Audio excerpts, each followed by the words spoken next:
ప్రకాశం జిల్లా ఒంగోలులో వైసీపీ ఆధ్వర్యంలో భారీగా నిరసన ర్యాలీ నిర్వహించారు.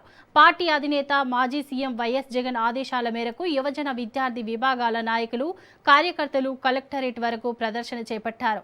డిఎస్సి పరీక్షల నిర్వహణలో అవకతవకలు జరిగాయని, ఫీజు రియంబర్స్మెంట్ బకాయిలు, నిరుద్యోగ భృతి హామీల అమల్లో కూటమి ప్రభుత్వం విఫలమైందని ఆరోపిస్తూ ఆందోళన చేపట్టారు. డిఎస్సి వ్యవహారంపై సిబిఐ విచారణ జరిపించాలని విద్యాశాఖ మంత్రి నారా లోకేష్ రాజీనామా చేయాలని డిమాండ్ చేశారు. నిరసన కార్యక్రమంలో పెద్ద సంఖ్యలో వైఎస్ఆర్సీపీ నాయకులు, కార్యకర్తలు పాల్గొన్నారు.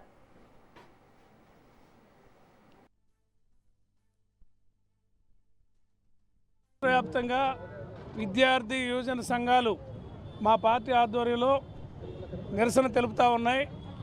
ప్రధానమైనటువంటి డిమాండ్ నారా లోకేష్ గతంలో జరిగిన మొన్న ఆయన చేపట్టిన డిఎస్సిలో జరిగిన అక్రమాలకు బాధ్యత వహించి రాజీనామా చేయాలనేది డిమాండ్ తోటి ఈరోజు ఈ నిరసన కార్యక్రమాలు అన్ని జిల్లాల్లో జరుగుతూ ఉన్నాయి.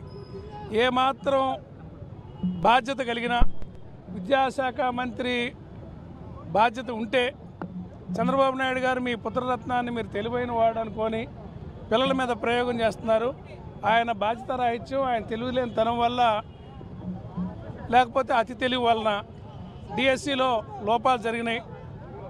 మెరిట్ లిస్ట్ అని చెప్పి స్పోర్ట్స్ కోటాను పెట్టి స్పోర్ట్స్లో మెడల్స్ వచ్చిన వాళ్ళకి కాకుండా